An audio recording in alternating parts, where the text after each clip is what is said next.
Hello guys, അപ്പോൾ നമ്മളെ പുതിയ വീഡിയോയിലേക്ക് സ്വാഗതം. അപ്പോൾ ഞാനിന്ന് വന്നിട്ടുള്ളത് അട ഉണ്ടാക്കാനാണ് കേട്ടോ. അപ്പോൾ ഞാൻ ഈ അട ഉണ്ടാക്കുന്നത് ഇൻസ്റ്റാഗ്രാമിലാണ് കണ്ടിട്ടുള്ളത്. അപ്പോൾ കുറേ ആയി വിചാരിക്കുന്നത് ഇതുപോലെ ഒരു അട ഉണ്ടാക്കണം എന്ന് കേട്ടോ. അപ്പോൾ ഇന്നലെ നമ്മൾ അരച്ച് വെച്ചിരിക്കുന്ന അരിമാവാണിത്. അപ്പോൾ ബാക്കി ഉണ്ടായിരുന്നതാണ് കേട്ടോ. അപ്പോൾ ദോശയൊക്കെ ചുട്ട് കഴിഞ്ഞ് അതിൻ്റെ ബാക്കിയാണ് ഞാൻ എടുത്ത് വെച്ചത്. കുറച്ച് ഉണ്ടാക്കി നോക്കാമല്ലോ എന്ന് വിചാരിച്ചിട്ട്. അപ്പോൾ നമ്മളിത് ഉണ്ടാക്കുമ്പോൾ ആദ്യം തന്നെ തേങ്ങയും പഞ്ചസാരയും ഇട്ടിട്ട് നന്നായിട്ട് കുഴച്ച് വെക്കണം കേട്ടോ. അതിൻ്റെ കൂടെ നമ്മൾ ഏലക്കായ ഇട്ട് കഴിഞ്ഞാലും കുഴപ്പമൊന്നുമില്ല. അപ്പോൾ അതുപോലെ കുഴച്ച് വെക്കുക. അതുപോലെ തന്നെ ഇതുപോലെ ഇലയെടുത്ത് നന്നായിട്ട് വാട്ടിയെടുക്കണം കേട്ടോ. അപ്പോൾ അത് വാട്ടിയെടുത്തതിന് ശേഷം അതിനകത്തേക്ക് ഈ മാവ് ഒഴിച്ച് വട്ടത്തിൽ പരത്തി കൊടുക്കുക. പിന്നെ അതിനകത്തേക്ക് നമ്മൾ സാധാരണ അട ഉണ്ടാക്കുമ്പോൾ നമ്മൾ അതിനകത്ത് തേങ്ങ ഇടുമല്ലോ, അതുപോലെ തന്നെ തേങ്ങ ഇട്ട് കൊടുക്കുക.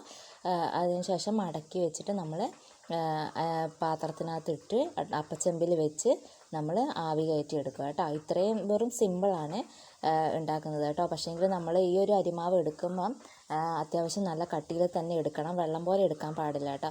വെള്ളം പോലെ എടുത്തു കഴിഞ്ഞാൽ അത് പുറത്തേക്കൊക്കെ ഒഴുകി പോകാൻ സാധ്യതയുണ്ട് കേട്ടോ. അപ്പോൾ നമുക്ക് ഉണ്ടാക്കി നോക്കണം, എന്നാലേ ഇതിൻ്റെ ടേസ്റ്റ് എന്താണെന്നൊക്കെ ഒന്ന് മനസ്സിലാവുള്ളൂ അല്ലേ.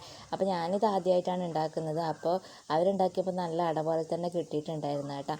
അപ്പോൾ ഞാനത് അടുപ്പിൽ വെച്ചിട്ടുണ്ട്. ഇനിയിപ്പോൾ ഒന്ന് ആവിയേറ്റി എടുക്കണം കേട്ടോ. അപ്പോൾ ഞാൻ അടുപ്പിൽ തന്നെയാണ് വെക്കുന്നത്. ഈ ഒരു അടുപ്പാകുമ്പോൾ നമ്മൾ ഒരുപാട് തവണ തീ കത്തിച്ചാലേ കത്തുള്ളൂ കേട്ടോ. അപ്പോൾ നമ്മൾ അട ഇവിടെ ആവിയൊക്കെ കയറ്റി റെഡിയായി വന്നിട്ടുണ്ട്. അപ്പോൾ ഞാൻ ഒട്ടും പ്രതീക്ഷിച്ചിട്ടില്ല കേട്ടോ, ഇതുപോലെ ഇങ്ങനെ സാധാരണ നമ്മളെ അട ഉണ്ടാക്കുന്നത് പോലെ തന്നെ ആയി വരുമെന്ന് ഒട്ടും പ്രതീക്ഷിച്ചിട്ടില്ല. പ്രതീക്ഷിച്ചതിലും അപ്പുറമായിട്ടാണ് കേട്ടോ വന്നത്. അപ്പോൾ അടിപൊളിയായിരുന്നു. അപ്പോൾ ഞാനിതിൻ്റെ ഇലയൊക്കെ മാറ്റിയിട്ട് കാണിച്ചു തരാം. കണ്ടില്ലേ, അടിപൊളിയായി വന്നിട്ടില്ലേ അല്ലേ. ഇനി നമുക്കിതൊന്ന് കഴിച്ചു നോക്കണം അല്ലേ, എന്നാലേ നമുക്കിത് എങ്ങനെ ഉണ്ടെന്ന് പറയാനാവുള്ളൂ അല്ലേ.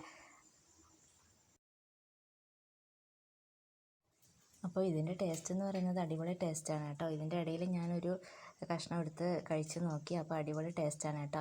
പിന്നെ നമുക്ക് ഇതിൻ്റെ കൂടെ നമുക്ക് പഞ്ചസാര ഇടാതെ തന്നെ ഇതിൻ്റെ കൂടെ നമുക്ക് ബെല്ലം ഇട്ടിട്ടും ഉണ്ടാക്കിയെടുക്കാവുന്നതാണ് കേട്ടോ. അപ്പോൾ ഇതിനെക്കാട്ടും കുറച്ചും കൂടെ ടേസ്റ്റ് കൂടുമായിരിക്കും കേട്ടോ. അപ്പോൾ ബെല്ലമല്ലേ, ബെല്ലത്തിനെ കൂടെ ഉണ്ടാക്കുമ്പോൾ കുറച്ചുകൂടെ ടേസ്റ്റ് കൂടുമല്ലോ. അപ്പോൾ നിങ്ങൾ ഇതൊന്ന് ട്രൈ ചെയ്ത് നോക്കണം കേട്ടോ, അടിപൊളിയാണ്. അപ്പോൾ നിങ്ങൾക്ക് ഇഷ്ടപ്പെട്ടിട്ടുണ്ടാവുമെന്ന് വിചാരിക്കുന്നു. അപ്പോൾ ഇഷ്ടപ്പെട്ടിട്ടുണ്ടെങ്കിൽ ഇതൊന്ന് ട്രൈ ചെയ്ത് നോക്കണം കേട്ടോ, അടിപൊളി ടേസ്റ്റാണ്. അപ്പോൾ നമുക്ക് എന്നാൽ അടുത്ത വീഡിയോയിൽ കാണാം അല്ലേ. Okay, by.